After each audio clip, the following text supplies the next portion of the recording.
Bom dia a cada um e a cada uma que estão aqui ou que estão nos assistindo, os que estão só nos assistindo ou aqueles que querem participar via internet, telefone. Esse é um debate absolutamente aberto, que continua um ciclo e que ainda teremos duas audiências, uma no dia 22 de novembro e outra no dia 13 de outubro, quando estarão convidados o ex-ministro Supremo Aires Brito, o diretor da Escola de Direito da Fundação Getúlio Vargas, Joaquim Falcão, a doutora Raquel Dodge, subprocuradora-geral da República, a doutora Maria Gorete Marques de Jesus, pesquisadora do Núcleo de Estudo da Violência da Universidade de São Paulo.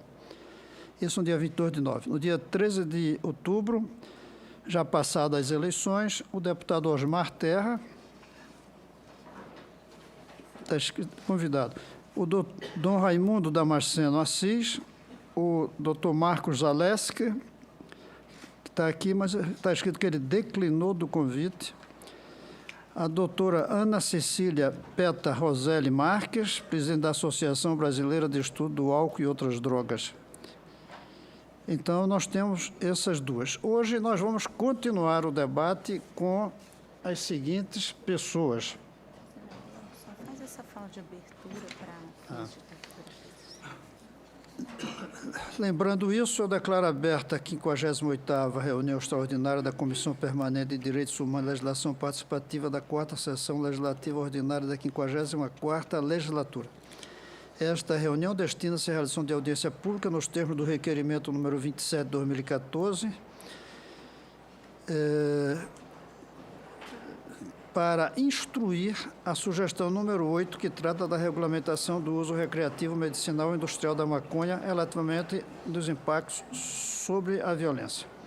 Eu quero insistir para explicar o que quer dizer instruir a sugestão número 8. Sugestão número 8 é uma sugestão que veio da sociedade, não teve origem no Senado, não teve origem na Câmara, veio de um abaixo-assinado com 22 mil, se eu não me engano, assinaturas. Chama-se sugestão porque é uma proposta de que se venha a fazer um projeto de lei. Não é um projeto de lei. E isso entra pela Comissão de Direitos Humanos, todas as sugestões que aqui chegam, como a ficha limpa e como outras sugestões. E aqui, quando chega a presidenta ou o presidente da comissão, indica um senador. E caiu para mim esse assunto. Soube pela mídia que eu estava sendo indicado. O senador, deputado, tem direito de recusar. Ou seja, não pode se chamar que é uma imposição da senadora Ana Rita. Ela colocou meu nome. Eu não fugi do debate. Eu não disse para ela que não queria o assunto. Preferia estar debatendo outras coisas com toda franqueza. Mas eu não fugi. Eu assumi que eu creio que se tem um problema, além de outros, muito sério nesse país, é o problema da droga. Do cigarro, do álcool, da maconha, da cocaína, dos anfetaminas. Isso para dizer as drogas químicas. E outras que não são químicas, que são mentais, como o consumismo, que tomou conta da nossa juventude e que representa uma forma de droga. Então, esta audiência será realizada em caráter interativo com a possibilidade de participação popular. Por isso, as pessoas que têm interesse em participar com comentários ou perguntas podem fazê-lo por meio do portal e-Cidadania. O link é bit.ly/audiência interativa, tudo junto.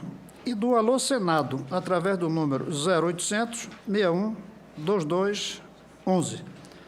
0800 61 22 11. Nós temos dois dos convidados presentes. O doutor Gerivaldo Alves Neiva, que é juiz de Direito da Coordenação Estadual da Associação de Juízes para a Democracia, da Comissão de Direitos Humanos da Associação dos Magistrados Brasileiros, que eu chamo para fazer parte da mesa.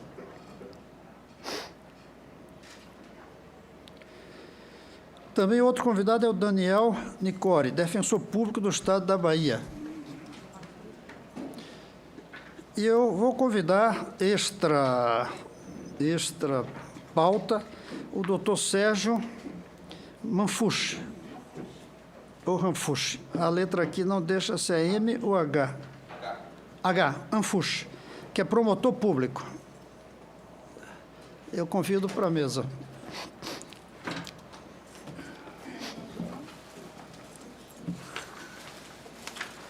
Como vocês sabem, nós procuramos deixar que o debate flua o mais livremente possível. Mas, como aqui muitos querem falar, e da outra vez chegaram 500 manifestações, eu vou pedir que reduzam a um tempo curto, 10, 15 minutos.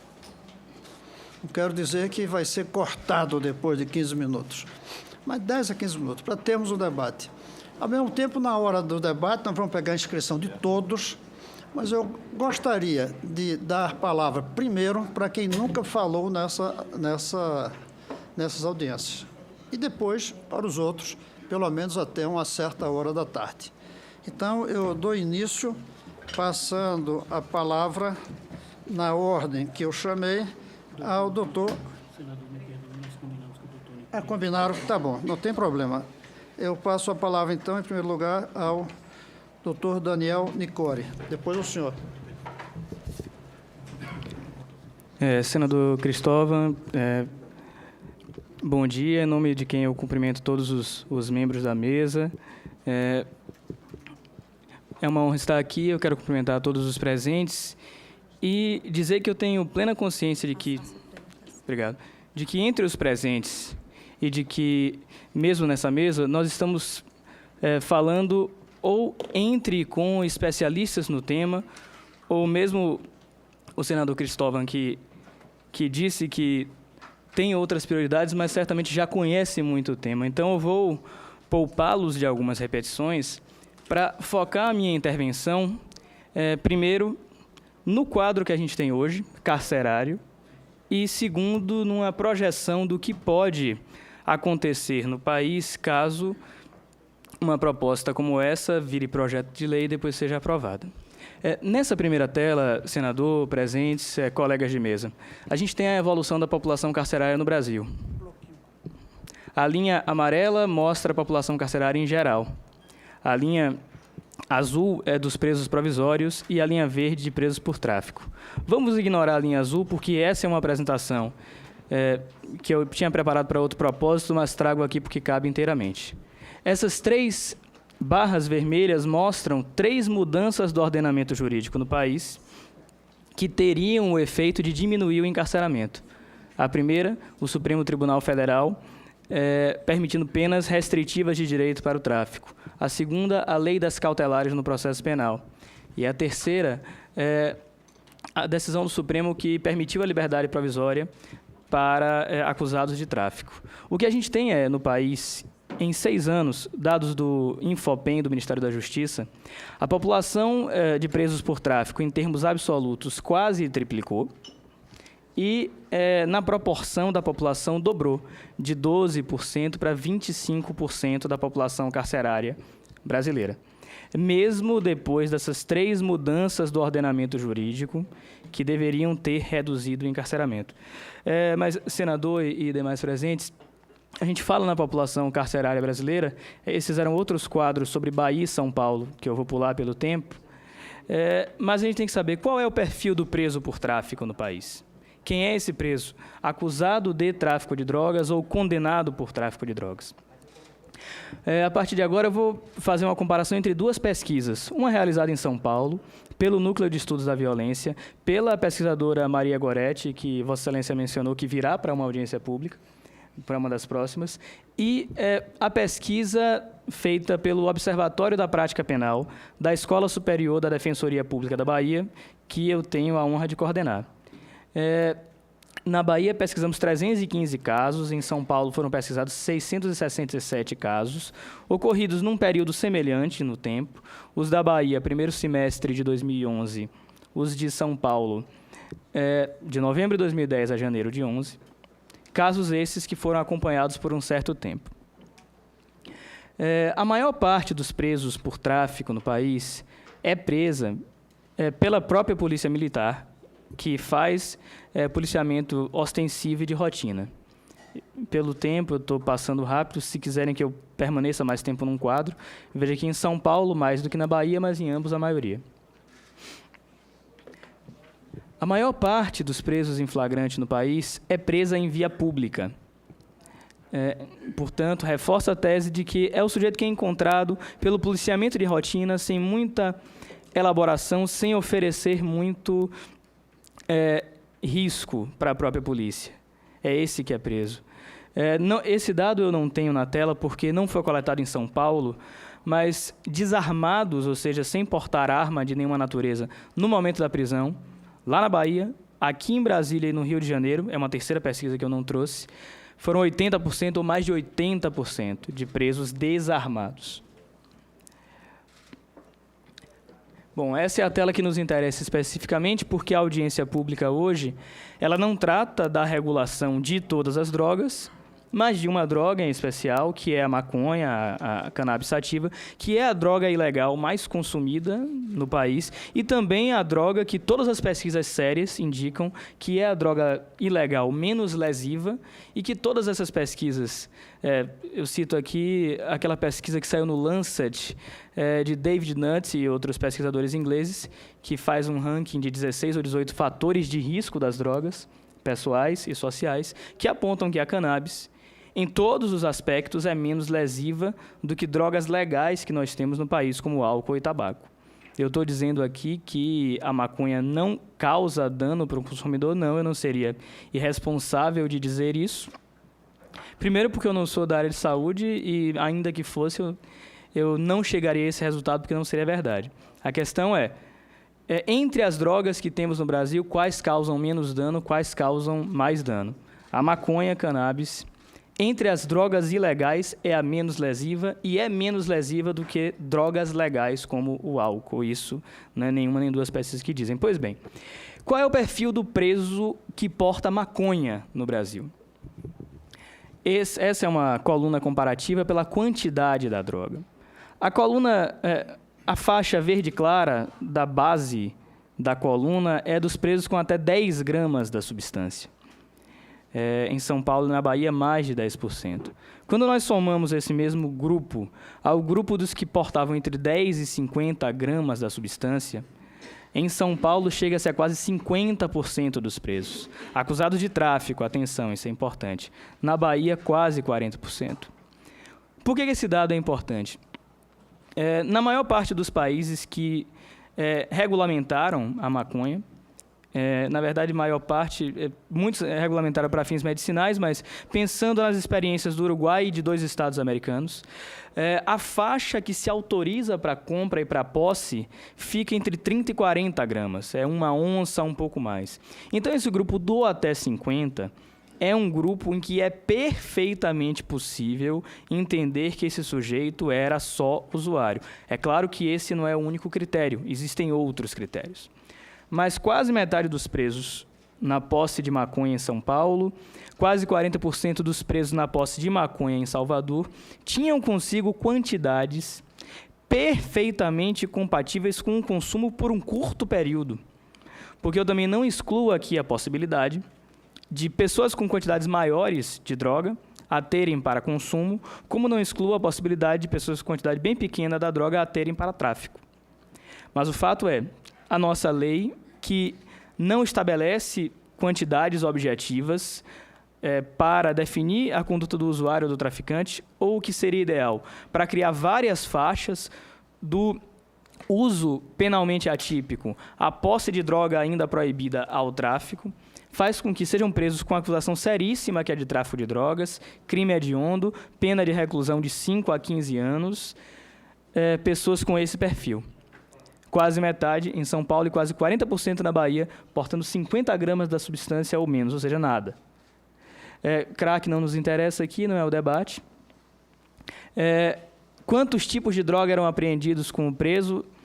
Em Salvador, mais de 60% com um só tipo, em São Paulo, 40%, mais um indicativo de que a probabilidade maior é de que se trate ou de um usuário ou de alguém na última ponta da cadeia do tráfico que não oferece quase nenhum risco. Quase todos homens, não nos interessa tanto.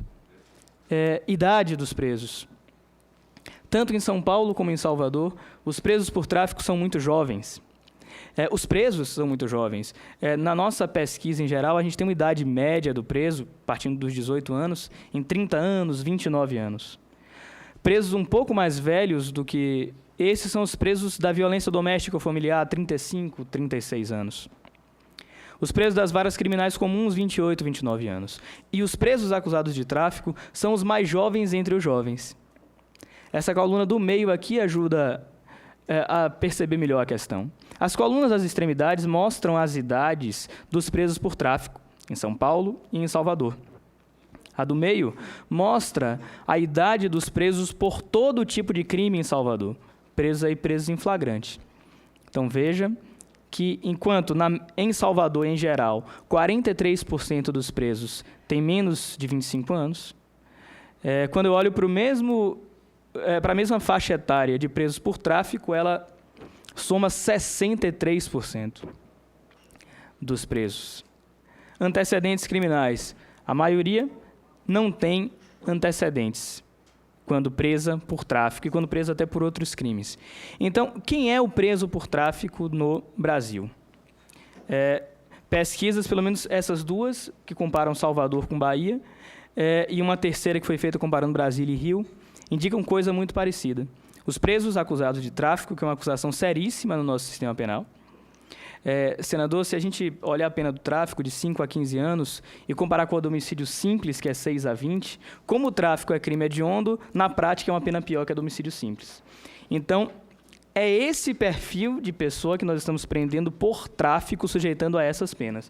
Um sujeito muito jovem, sem antecedentes em sua maioria, portando uma quantidade muito pequena de droga. Qualquer que seja a droga, e falando especificamente da maconha, que é objeto da nossa audiência, nós temos quase metade dos presos em São Paulo, que é o maior estado, e quase 40% dos presos na Bahia, nas capitais desses estados, São Paulo a maior cidade, Salvador a terceira, portando 50 gramas ou menos da substância.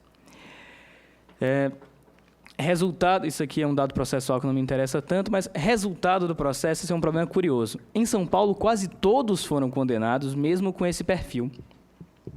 Apenas muito altas. Na Bahia, o percentual de condenação já é menor. Aí é só uma questão metodológica, porque a coluna do meio repete a pesquisa exatamente como foi feita em São Paulo, adaptando a nossa metodologia a deles. A da esquerda é o acompanhamento dos casos até 3 anos, eles acompanharam só por 6 meses. Mas, em todo caso, eu vejo que na Bahia, 40% dos presos em flagrante não foram condenados. 1 em cada 4 presos na Bahia é depois reconhecido como usuário. Ou ali, isso numa coluna, na outra, 1 em cada 5, depende do tipo de acompanhamento. Em São Paulo, vejam que o percentual de condenações é muito elevado para o tipo de preso que nós temos. Mas, fato é, ou na Bahia, em que eu tenho uma pessoa privada da liberdade durante o processo para depois ser solta durante 3, 4, 5 meses, ou em São Paulo, ainda pior, uma pessoa que não consegue nem mesmo na sentença provar a condição de usuário. Temos um dado, isso aqui é duração da pena, não me interessa tanto. Esse dado aqui é curioso, senador e demais presentes e colegas de mesa. Em 2010, o Supremo Tribunal Federal decidiu que era possível aplicar penas alternativas, não privativas de liberdade, aos condenados por tráfico, desde que, claro, eles fossem primários, tivessem bons antecedentes, cumprissem os requisitos do parágrafo 4º do artigo 33, não tivessem envolvimento com a organização criminosa ou nada disso, e com a pena de 4 anos ou menos. É claro que para quem escuta a discussão sobre guerra do tráfico, isso pode ter soado estranho comunitariamente. Mas quando a gente sabe, como vê agora, qual é o perfil do preso por tráfico no país, você entende perfeitamente a decisão do Supremo e por quê. Porque eu estou até desconsiderando aqui os casos de muitas injustiças que acontecem. de usuários presos como traficantes, porque a lei é excessivamente vaga. Vamos falar de outro público agora. O público dos pequenos traficantes, da raia miúda do tráfico. Aquele público que é composto por jovens, muito jovens também, como os que consomem, e que vê no tráfico, infelizmente, uma alternativa de vida. Isso é triste que uma pessoa veja na ilegalidade uma alternativa de vida. Mas a gente sabe bem no país quais são as condições que o levam a isso. Esse sujeito é muito melhor, não só para ele, para o país, que esse sujeito, na sua primeira condenação, tem uma pena alternativa. Isso o Supremo já decidiu há 4 anos. Porque a chance que a gente tem de esse sujeito não delinquir, não redelinquir, é um pouco menor. Principalmente se durante a pena alternativa esse sujeito tiver uma oportunidade de qualificação profissional. Para concluir, vejam que na Bahia, mais da metade dos presos teve a prisão convertida em prestação de serviços à comunidade.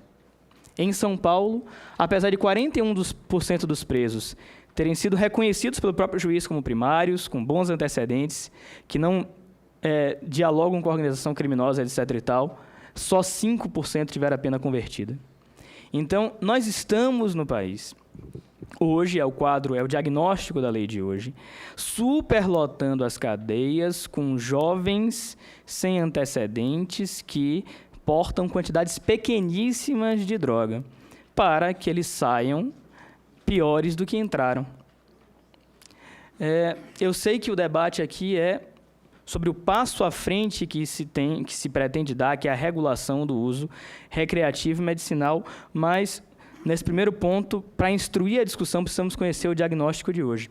E o diagnóstico que temos hoje no Brasil é de uma lei absolutamente irracional, muito discricionária, em que, aos milhares, nós estamos acabando com as possibilidades de sucesso profissional desses jovens. Porque, e aí, a seletividade penal incide com a maior crueldade possível. Se um garoto jovem do meu bairro, do meu condomínio, da minha família, é preso com essa droga, a chance de ele ser considerado sujeito que porta para uso próprio é muito maior. E a vida dele não está abalada aí. Mas um garoto mais jovem, nesse mesmo perfil, vai ser preso por tráfico e, dali por diante, vai receber o rótulo e quem estuda aqui as teorias críticas do direito penal vai saber que é um rótulo que, dali por diante, será uma profecia que se autorrealiza. Eles estão entrando num ciclo que é muito difícil de sair. E estão entrando porque a nossa lei não dá conta da complexidade. Bom, eu agradeço a oportunidade e a ouvida e estou à disposição aqui do senhor e do plenário para novas intervenções. Muito obrigado. Obrigado, doutor Daniel. Passo a palavra ao doutor Gerivaldo Alves Neiva. Ele é juiz de direito da Coordenação Estadual da Associação de Juízes para a Democracia, da Comissão de Direitos Humanos, da Associação dos Magistrados Brasileiros. Bom dia a todos e a todas. Prazer muito grande estar aqui. Eu quero cumprimentar inicialmente e agradecer efusivamente ao senador Cristóvão por ter aceito a imposição da senadora que lhe solicitou a relatoria dessa sugestão. Não foi imposição, foi indicação, que eu tinha o direito de recusar e não recusei. Certo, corrigido então. Mas nós todos estamos satisfeitos de Vossa Excelência ter aceito a indicação e não ter recusado, que acreditamos na sua relatoria nesse processo. Cumprimento meus participantes aqui da mesa, o público presente, aos advogados, amigos, colegas. E, senador, público presente, eu quero dizer inicialmente o seguinte: eu tenho 24 anos de magistratura da Bahia. Eu ingressei na magistratura da Bahia em 1990 e, desde então, sempre atuei em varas criminais, desde então, sempre atuei com essa problemática da violência, da criminalidade e das drogas. Então, o que vim dizer, senador e público presente, foi um pouco dessa minha história, desse meu convívio com o que é a problemática da criminalidade e da violência nesse país. Nessa última comarca, eu tenho 15 anos que sou juiz e vejo hoje, tristemente, assim, com o coração dilacerado, jovens que, quando eu cheguei, tinha 5 anos, depois de 15, eles têm mais de 20 e, às vezes, me chegam algemados da penitenciária porque o Estado brasileiro não conseguiu tirá-los daquele caminho. Então, senador, eu sou um juiz que trabalhou com a Lei 6368 de 1976, que, por incrível que pareça, acredito que muitos dos senhores e senhoras não sabem, mas era essa Lei 6368 de 1976 que havia a pena de prisão para o portador de substância para o seu uso pessoal. Trabalho agora com a Lei 11.343, que não prevê a pena de prisão, mas prevê a pena de restrição de direitos para os portadores de substância para uso pessoal. Então, eu vivi essa história dessas leis, uma mais forte, uma mais branda. Então, eu tenho essa história e que queria contar aos senhores, através disso, algumas visões minhas e o que eu...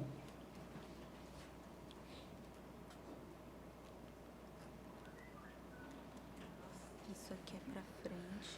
Sim, mas não está indo para frente, não. Eu queria mostrar essa realidade, pegando um pouco as informações que o doutor Daniel trouxe, o que é que nós vemos hoje, o que é que nós... Se você conseguir passar, e subiria agora uns blocos de texto.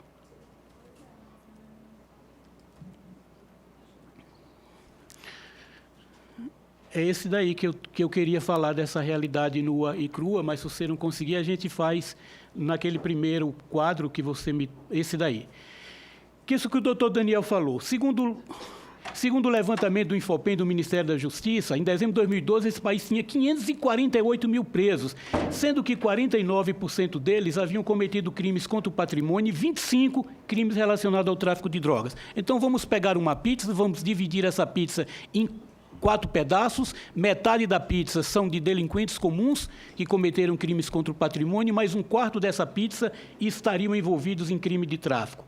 Desses 548 mil presos que o Brasil tem, o sistema conta apenas com 310 mil vagas. Então, nós temos uma população aí de mais de quase que 200 mil presos que estão sobre os outros nas penitenciárias. E, para complicar, senador, 75% deles estudaram até o ensino fundamental. Eu sei que Vossa Excelência é um senador que sempre esteve muitíssimo preocupado com essa questão da educação e nos causa esse absurdo de espanto saber que da população carcerária, hoje no país, 75% estudaram até o ensino fundamental, ou seja, não sabem ler um texto de 10 linhas e não sabem dizer em seguida o que foi que leu. E quando ele sai da penitenciária, ele levou toda a sua carga que lhe conduziu à penitenciária e retorna estigmatizado, então, com a condição de ex-presidiário.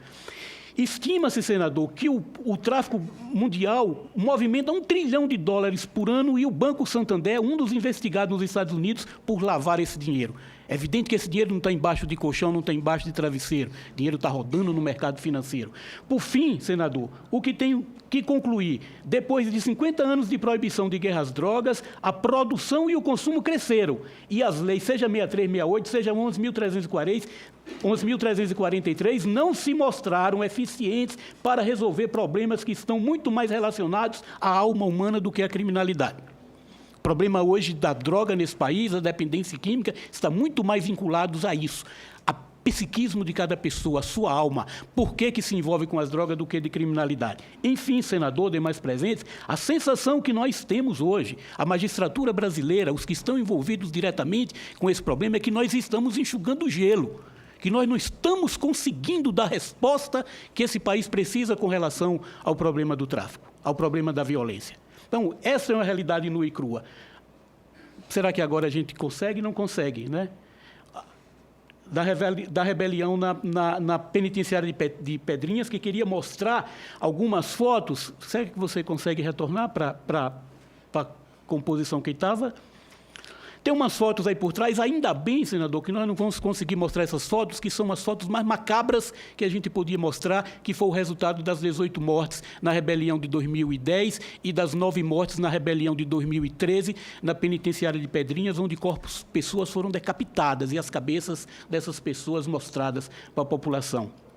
É um retrato do que é hoje o sistema penitenciário nesse país. O doutor Daniel falou muito bem, e eu só acrescento mais esses dados para que a gente tenha essa consciência, que o magistrado, depois de 24 anos, chega a essa conclusão de que nós enxugamos gelo e de que nós não resolvemos através da lei, através da política proibicionista, nós não resolvemos o problema da produção, do consumo e da oferta das substâncias para os jovens que querem dela utilizar.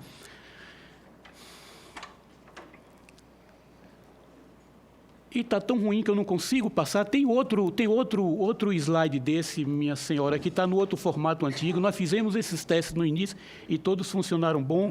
E aí eu queria que a senhora tentasse de novo. Que queria mostrar naquele quadro anterior, senador, que essa não é uma discussão nova no Brasil, que essa discussão em andamento no mundo inteiro. Desde 2009, a UNODC, que é a agência da ONU, já publicou um texto que o quadro ali não vai mostrar, mas eu trouxe ele aqui, que nós podemos mostrar, que desde 2009, a UNODC publicou esse texto da coerção à coesão e ofereceu a toda a comunidade para discutir sobre tratamento da dependência de drogas por meio de cuidados em saúde e não da punição. Ora, nós estamos no ano de 2009 e a ONU já estava debruçada sobre esse problema. Poucos anos depois, 2 anos depois, senador, a Comissão Global de Política sobre Drogas publicou esse outro documento em 2011, que nos ofereceu também ao debate, e vejam que é emblemática a capa, que esse guerra riscado não é da minha autoria, mas é do próprio documento que risca guerra às drogas, e propõe um novo debate, propõe uma nova estratégia para enfrentamento desse problema.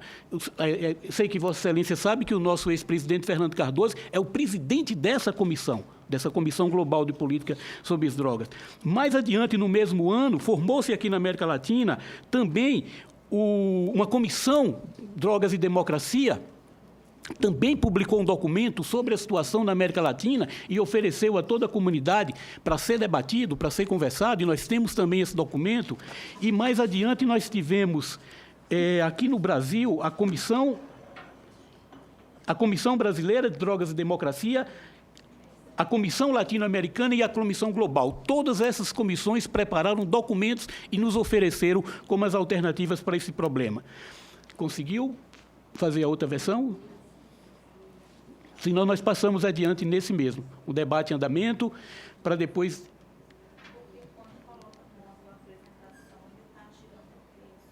Pronto, então deixa aí. O que resultou antes disso, dessa política droga, são as manifestações dos ex-presidentes dos Estados Unidos, o Richard Nixon em 71, em 1986 o Ronald Reagan e o Bush em 1989, que deram início então a essa cruzada chamada de guerra às drogas, de chegar ao ponto do ex-presidente George Bush dizer: usar drogas é contra a lei, se você viola a lei, você paga o preço, se você usar drogas, vai ser pego, e se você for pego, vai para o presídio, vai ser punido. Alguns pensam que não haverá espaço nas cadeias. Nós construiremos o espaço. E, de fato, eles construíram o espaço. E, de fato, os Estados Unidos tornou-se hoje... Pode passar adiante? Os Estados Unidos tornou-se hoje... Dessa política dos Estados Unidos resultou nas convenções, a única sobre entorpecente de 61, que foi emendada em 72, a Convenção sobre Substância Psicotrópica de 71 e a Convenção do Tráfico, que é de 1988. E são esses 3 documentos aqui, senador, senhores presentes, que fundamentam toda a legislação brasileira. São esses 3 documentos que fundamentam a Lei 11.343 e são esses 3 documentos que regulamentam a Portaria 344 da Anvisa. Então, a Anvisa vai beber dessa fonte aqui da substâncias psicotrópicas para dizer para nós o que é lícito e o que é ilícito. A senhora pode passar, por favor?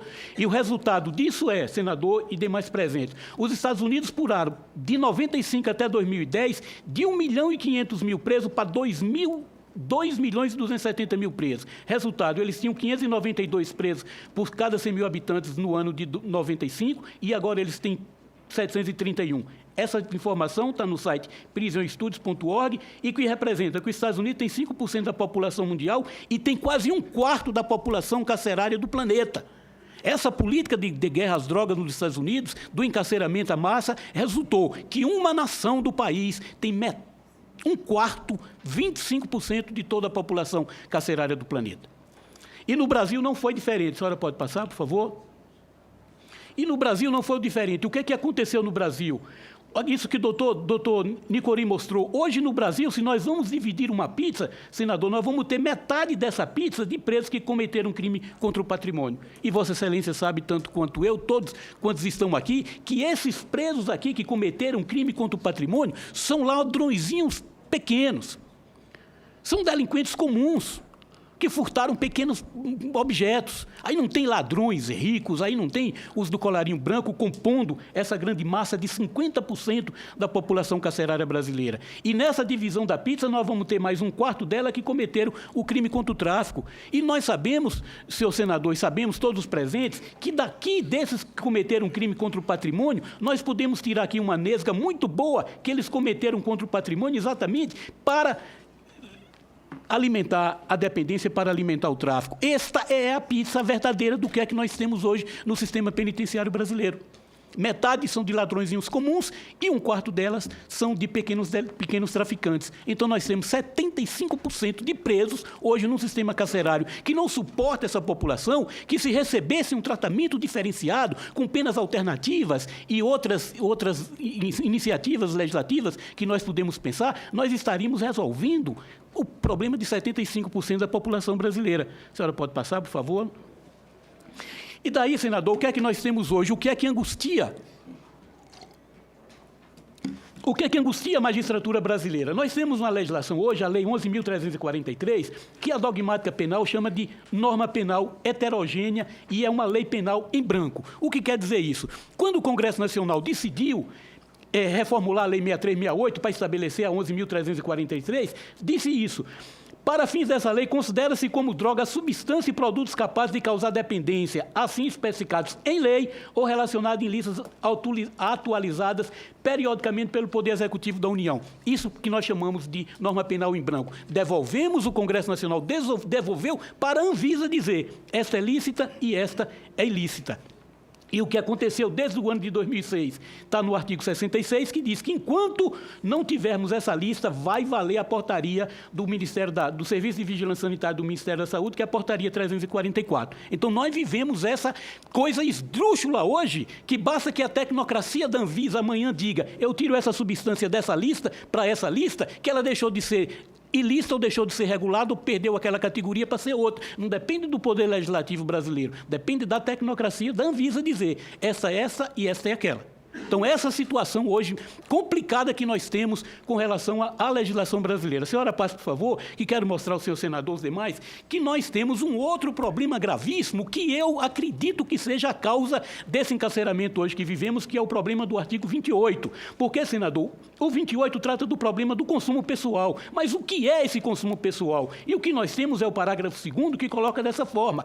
Para determinar se destinava a consumo pessoal, o juiz atenderá à natureza, olha, o juiz que vai resolver a natureza, a quantidade da substância apreendida, o local, condições em que se desenvolveu a ação, as circunstâncias sociais e pessoais, bem como a conduta e os antecedentes do agente. Quando o juiz vai aplicar isso aqui, quando o delegado de polícia vai aplicar isso aqui, nós sabemos muito bem, nesse país, quem é usuário e quem é traficante. Esse é o grande problema.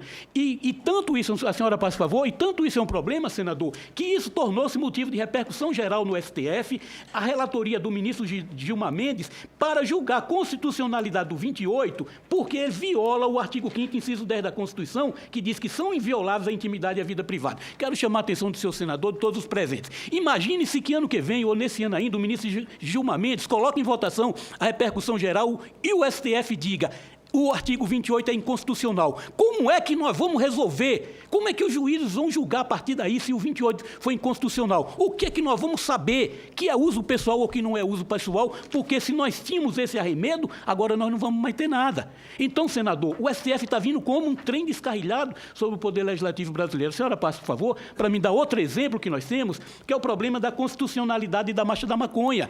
Juízes proibiram, delegados proibiram, o STF foi disse, é legal, pode fazer a marcha da maconha. Alguns juízes insistem ainda, se eu me dar mais 5 minutinhos, alguns juízes insistem ainda em proibir marcha da maconha, mas o STF já fez essa intervenção e disse, é legal sim. A senhora passa, por favor. Daí, senador, nós temos agora outro grave problema que o Senado teve que resolver através da resolução número 5 de fevereiro de 2012, que foi ter que suspender a expressão vedada a conversão em pena restritiva de direito, que está no artigo 33, parágrafo 4º. Então, o STF reuniu-se e disse, essa expressão que consta do artigo 33, que nos crimes as penas deverão ser reduzidas a 1/3 a 2/3, vedada a conversão em pena restritiva de direito, o STF disse isso é inconstitucional. E o Senado da República teve que baixar a resolução número 5 para dizer, suspenda a execução dessa expressão. E os juízes, embora grande parte da magistratura brasileira, embora com a resolução número 5 do STF, muitos juízes decidem ainda com base no texto antigo, vedando a conversão em pena restritiva de direito. O senhor veja que embaralho legislativo que nós estamos vivendo, que é a dificuldade que nós estamos vivendo hoje no país. O que é que nós temos mais de problemas com relação ao STF e à lei? O Senado, o STF também resolveu discutir a constitucionalidade do 44, incidentalmente num processo, e declarou a inconstitucionalidade da expressão e liberdade provisória do 44. Então, veja, senador, nós tínhamos no 44. Os crimes previstos no 33, 34 e 37 são inafiançáveis, insuscetíveis de sursi, graça, indulto, crise e liberdade provisória. Como o STF decidiu isso num único processo, nós vivemos esse grande embaraço hoje. Juízes entendem que, como foi decidido num único processo, que está valendo a expressão liberdade provisória, embora o STF já tenha dito que não. O senhor veja que o STF está fazendo dessa lei uma tábua de pirulito, cheia de lacunas e cheia de buracos, que a sociedade brasileira tem que resolver e que o Congresso Nacional tem que resolver sobre isso. O que é que nós temos mais? O que é que se discute no mundo hoje, diante de todo esse quadro, diante dessa situação? A Comissão Global recomenda quebrar o tabu, buscar um debate aberto e promover políticas que reduzam efetivamente o consumo e que evitem e reduzam os danos relacionados ao uso de drogas. Substituir a criminalização e o encarceramento das pessoas que usam drogas pela oferta de saúde e tratamento. Essa Comissão Global é aquela do ex-presidente Fernando Henrique Cardoso, que é o presidente. Incentivar, isso é importantíssimo, e nós temos que discutir com essa seriedade de nação, de Estado brasileiro que está discutindo um problema, discutir isso. Incentivar que os governos experimentem com modelos de regulação legal das drogas, como a cannabis, por exemplo, desenhadas para minar o poder do crime organizado e salvaguardar a saúde e segurança de seus cidadãos. Isso nós temos que discutir sem panfletários, com responsabilidade, o Congresso Nacional e a sociedade brasileira de discutir a partir desse detalhe. Promover penas alternativas para pequenos traficantes, investir mais em recursos de prevenção baseados em evidências e agir com urgência. A guerra às drogas fracassou e é necessário mudar as políticas. Essa é a recomendação que a Comissão Global nos faz, que a Comissão Latino-Americana nos faz, que a Comissão Brasileira nos faz, é nos chamar a essa responsabilidade. Não é se dizer aqui, eu sou proibicionista, eu sou antiproibicionista, o que é que nós vamos fazer? O que interessa, senador, é que o Congresso Nacional Brasileiro, é que a sociedade brasileira tem urgência urgentíssima de debater sobre esse problema. E qual vai ser o caminho do Brasil? O Brasil vai construir o seu caminho. A sociedade brasileira vai construir o seu caminho e pode construir esse caminho tendo por base as experiências legislativas que o mundo já fez. A Holanda descriminalizou o porte de 5 gramas e o consumo nos coffee shops. Nós temos que ver o que é que se passou na Holanda há mais de uma década. Não. Hoje na Holanda o que acontece é, se nós vamos comparar maconha nos Estados Unidos e na Holanda, se equivalem. O consumo hoje de droga na Holanda e Estados Unidos se equivalem. Se consome a mesma quantidade, a juventude e os universitários da Holanda e Estados Unidos se equivalem, não há diferença. O problema é, nos Estados Unidos a política é proibicionista, é com rigor, e na Holanda é liberada nos coffee shops. O problema é, a Holanda tem 89 presos por cada 100 mil habitantes, os Estados Unidos tem 720. Imaginemos, então, o que é um sistema de justiça criminal para manter 80 e o que é um sistema de justiça criminal para manter 700 encarcerados. É essa que é a discussão. O que é que nós temos mais? Em Portugal, que descriminalizou a conduta por porte de qualquer droga para 10 dias. A Espanha descriminalizou e permite os clubes de consumo. O Uruguai acabou de aprovar uma legislação que compra até 40 gramas de maconha por mês e o plantio próprio de 6 pés. Em Israel já se usa para uso medicinal há tanto tempo e, mais recentemente, Washington e Colorado liberaram também 24 gramas nos coffee shops e na próxima eleição nós já temos notícias de pesquisa que se faz de que mais 3 estados talvez aprovem também o abuso recreativo nos Estados Unidos. Então, senador, para me concluir agora definitivamente, Eu quero concluir dizendo a Vossa Excelência e a todos, olha, a política de guerra às drogas é uma guerra perdida e resultou apenas no encarceramento em massa de jovens pobres, periféricos e excluídos das oportunidades sociais. O doutor Daniel Nicori mostrou isso muito bem e nós temos que ter a consciência disso. A magistratura está atônita diante de uma lei retalhada pelo STF que marcha feito um trem descarrilhado em cima do Legislativo. Não se sabe mais o que vai se discutir, porque amanhã o STF pode julgar a inconstitucionalidade do 28, o STF pode intervir mais na legislação que nós temos, pelas inconstitucionalidades dela e pela desarmonia dela com o momento atual. Então, o que é que nós podemos construir mais? A necessidade de um debate urgente sobre as alternativas em discussão no mundo, a exemplo da legalização da maconha para consumo pessoal e liberação das pesquisas científicas da planta cannabis. Então, senhor senador, todos aqui presentes, eu quero concluir dessa forma. Como está, não dá para continuar. Mandar os jovens para o sistema de regime fechado, para serem decapitados, para serem mortos, como está, não dá para continuar. A história não nos absolverá por termos permitido tantas mortes e violência em nome de um tabu injustificado. A história não vai nos absolver, o Congresso brasileiro, a sociedade brasileira, por permitir a continuidade dessa carnificina, a permitir a continuidade de ver nossos jovens, os meninos pobres, negros, periféricos, sem formação profissional e sem escolaridade, sendo mandado para o regime fechado e voltando, trazendo de volta o que aprendeu nos presídios, o que aprendeu no regime, sobretudo, trazendo de volta a condição, o estigma de ex-presidiário. Então, o que nós estamos fazendo, é responsabilidade nossa, o que nós estamos fazendo é destruindo, se não matando lá, destruindo quando retornam. Ou que a polícia mata, ou que se matam entre si nessa guerra injustificada com base nesse tabu de guerra às drogas. Tem mais um vídeo que seria aqui apresentado, eu não sei se vai ser possível ver ele, senador. É que quando nós vamos ver, dá um mouse em cima, por favor, nós vamos ter a oportunidade de ver nosso ex-presidente Fernando Henrique Cardoso sendo um personagem de uma animação feita pela Comissão Global. E assim eu Era uma espero e vez agradeço. um rei de um império muito poderoso. Um lugar onde vivia um dragão chamado Drugo. Ali, era comum ver habitantes se distraindo por horas e horas ao lado do dragão. Mas logo surgiu um problema. Algumas pessoas começaram a exagerar. Se esqueciam dos seus trabalhos, famílias e só queriam saber de Drugo. O rei concluiu que Drugo era responsável pelo sofrimento de muitas famílias e deu início a uma enorme campanha para banir o dragão. De uma hora para outra, Drugo virou o inimigo número 1 do reino, sendo obrigado a fugir e se esconder na escuridão. Só que de nada adiantou. Apesar de proibido, o número de pessoas interessadas em Drugo só aumentava. E assim, surgiram grupos armados para lucrar com as visitas a Drugo, gerando cada vez mais crimes e corrupção. Grupos que logo já estavam lutando entre si. Foi decretado também que quem tivesse qualquer contato com Drugo seria preso. E logo, os calabouços ficaram lotados de pessoas que, apesar de pacíficas, eram tratadas sem a menor compaixão. Inclusive aquelas que dependiam de Drugo para suportar seus problemas.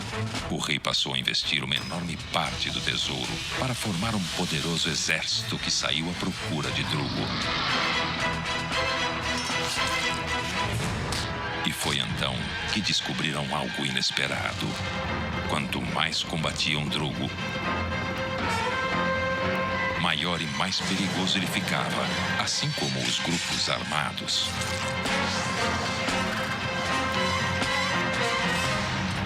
O reino foi tomado por uma violenta guerra que se espalhou por todos os reinados vizinhos.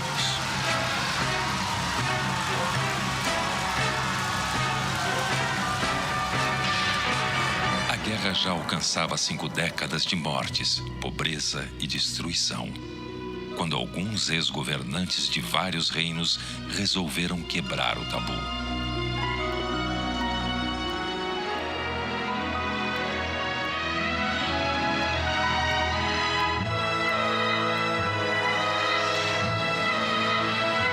Foi o início da mudança.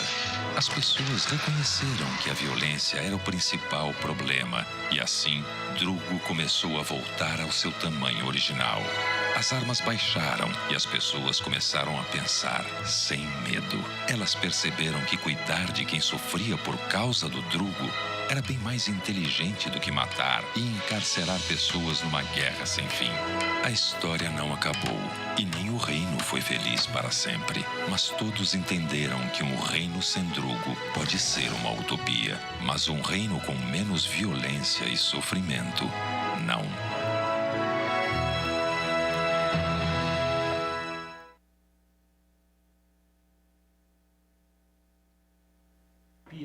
Mas um reino mais justo, igualitário e solidário é absolutamente possível e depende de nós. Muito obrigado.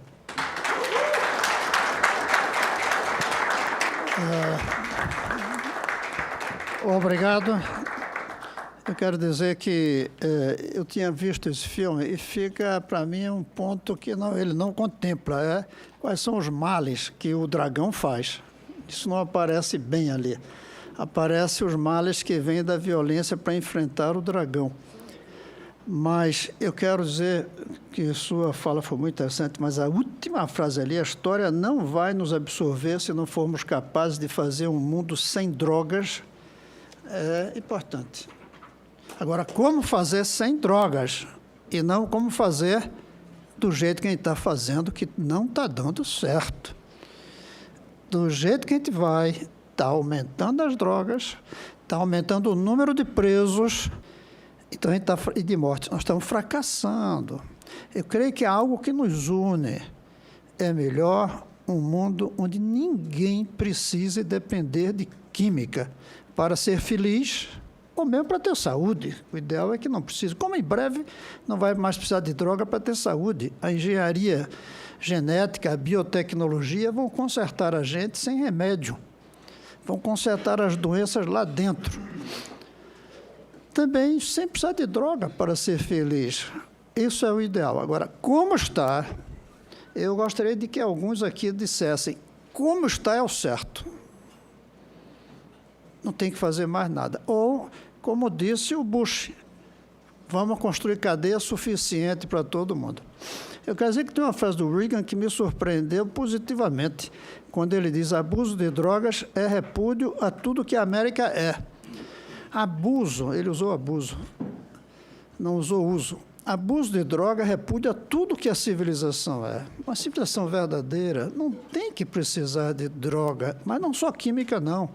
A droga do sapato tênis novo, que tem jovens matando para conseguir. As jovens das grifes famosas, a crise, a droga de você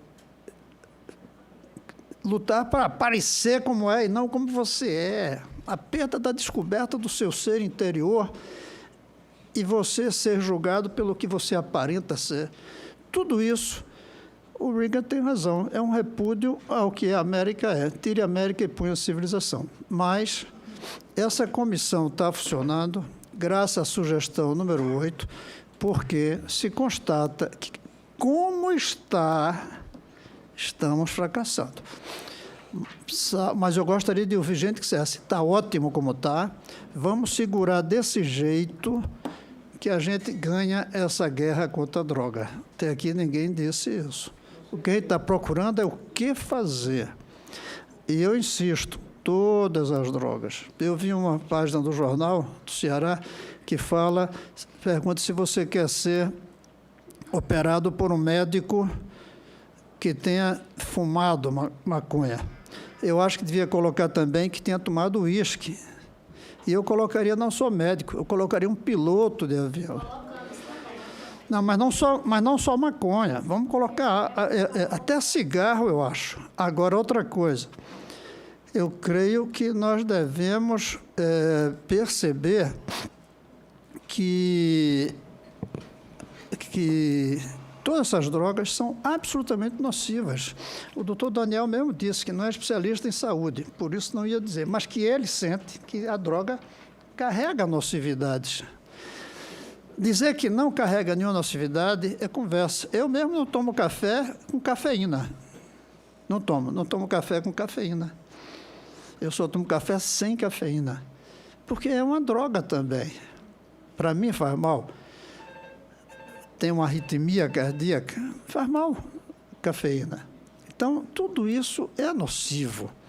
A pergunta é se o combate é o correto? Se de repente eu tomar um café cafeína, ser preso quando sair daqui? Essa é a pergunta, se esse é o caminho. Ou me conscientizar que para cuidar da minha saúde eu devo. Agora, essa ideia da cirurgia, do médico, eu até fiquei pensando aqui, será que a gente não devia botar uma lei seca medindo se o médico, quando vai entrar na sala de operações, fumou ou bebeu? Vai ver que esse é um caminho também, né?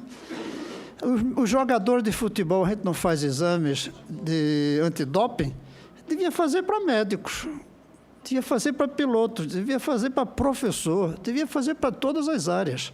Ou seja, você tomar medidas preventivas. Deputados, senadores, governadores, presidente da República, lei nem seca, nem direi lei seca, lei antidroga, contra tudo isso do ponto de vista do consumo na hora de exercer a profissão. Bem, eu vou passar a palavra agora ao promotor público Sérgio Arfuche.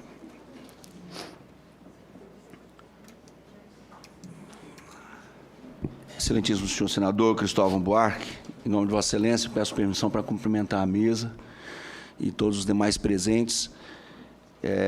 Quero agradecer a oportunidade que o senhor me concede de estar aqui. É a 4ª audiência que eu venho. Sou do Mato Grosso do Sul, promotor de Justiça da Infância e Juventude há mais de 20 anos, membro do Grupo Nacional de Direitos Humanos, ligado à educação, a COPEDUC, o que nos aproxima ainda mais, sabendo do seu ideal sobre a educação. No entanto, preciso acrescentar que também sou membro do Conselho Nacional sobre Drogas e presidente do meu estado, presidente do Conselho Estadual Antidrogas. Mas a minha função principal é lidar com o interesse da infância